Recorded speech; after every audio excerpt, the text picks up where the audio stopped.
Bismillahirrahmanirrahim. Assalamualaikum warahmatullahi wabarakatuh.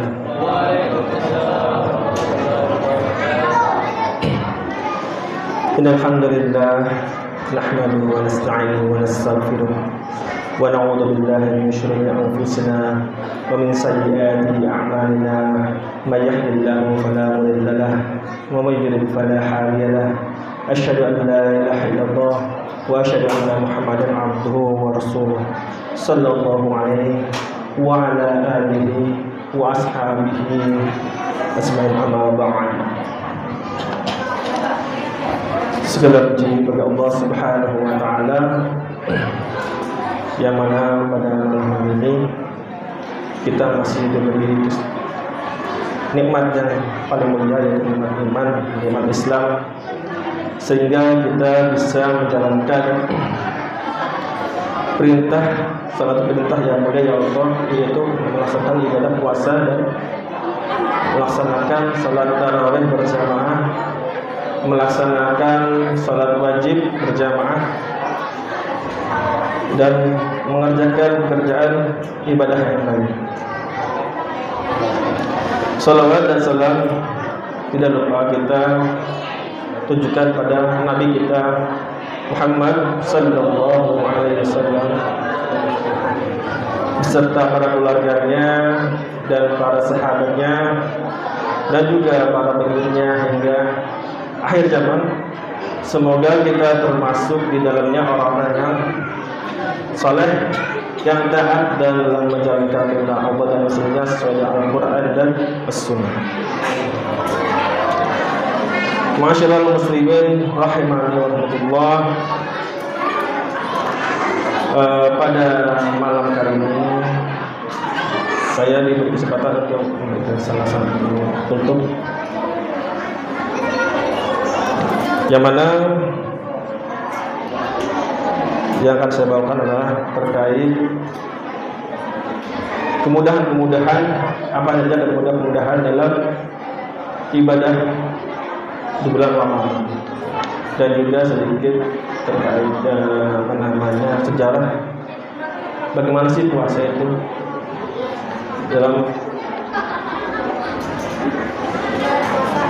dalam kehidupan Rasulullah SAW.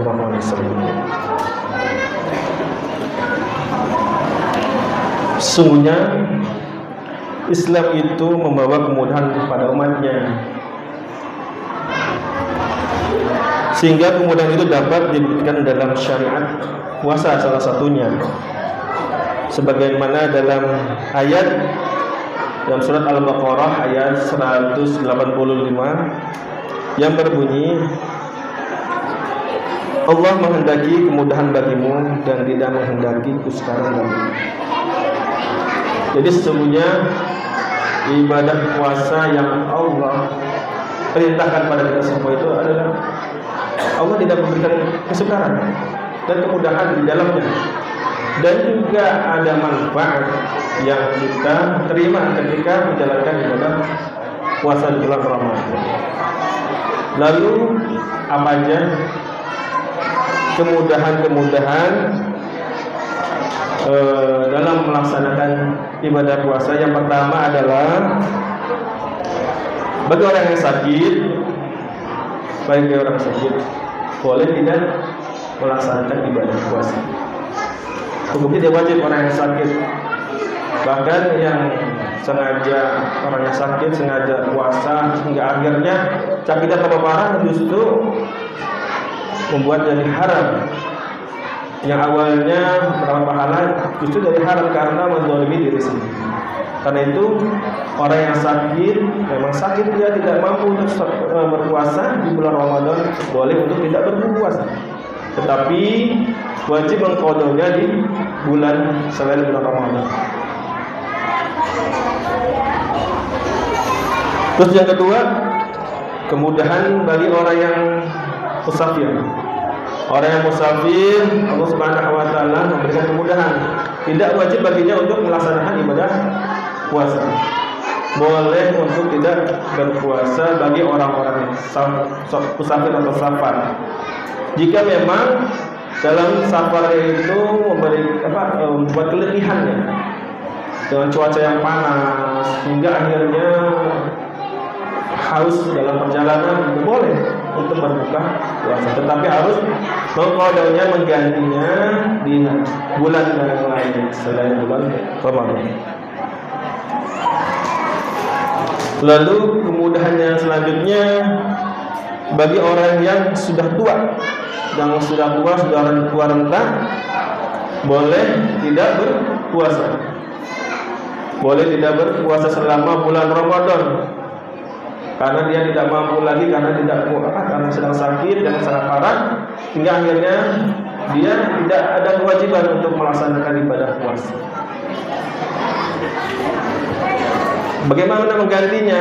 Jika memang setelah bulan Ramadan dia sudah sehat kembali, boleh menggantinya dengan mengkodoknya di bulan-bulan lain. Tetapi jika memang keadaannya sakit terus-menerus, boleh menggantinya dengan bayar fidyah selama jumlah hari yang ditinggalkan. Jadi orang yang sudah tua, sesepuh, umurnya sudah tua banget, boleh untuk tidak berpuasa di bulan Ramadan. Terus yang selanjutnya, yang keempat, bagi wanita yang hamil dan menyusui, boleh tidak berpuasa. Boleh tidak berpuasa di bulan Ramadan, dan boleh menggantinya di bulan-bulan lain, mungkin setelah dia melahirkan dan menyusui pada tahun ketiga, atau boleh mengganti. Tapi jika tidak bisa dengan cara membayar fidyah. Biasanya wanita yang hamil menyusui, misalkan hamil lagi atau menyusui lagi, maka tidak ada kewajiban baginya untuk berpuasa. Jika memang tidak kuat, maka boleh menggantinya dengan membayar fidyah sesuai dengan jumlah yang ditinggalkan. Terus bagaimana? Apakah orang yang sedang haid itu boleh beribadah tidak di bulan puasa? Boleh. Kecuali sholat tidak boleh. Berzikir boleh. Mendengarkan kultum boleh. Orang yang sedang haid masuk ke masjid mendengarkan kultum boleh, asal menjaga dari hadas.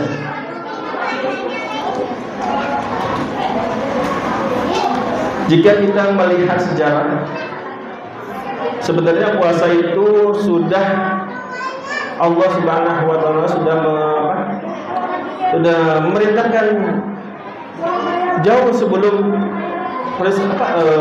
Nabi kita Muhammad SAW. Jadi umat-umat sebelum Nabi Muhammad sudah ada perintah puasa. Namun berbeda dengan perintah puasa pada bulan depan pada Nabi kita Muhammad SAW. Bahkan puasa ketika dalam sejarah Nabi Muhammad SAW itu tidak langsung 30 hari. Jadi secara sejarah, jika kita melihat sejarah, di awal sejarah itu puasa yang pertama kali yang diwajibkan adalah bukan puasa Ramadan. Yang pertama adalah puasa 3 hari setiap bulan. Jadi sebelum Rasulullah SAW hijrah dari Mekah ke Madinah, 17 bulan sebelum hijrah dari Mekah ke Madinah, turun ayat terkait kewajiban berpuasa 3 hari setiap bulan, dan juga 1 hari ketika 10 Muharram atau Syawal. Jadi sejarahnya seperti itu, bertahap. Tidak langsung puasa Ramadan 30 hari, tidak. Jadi ada tahapannya.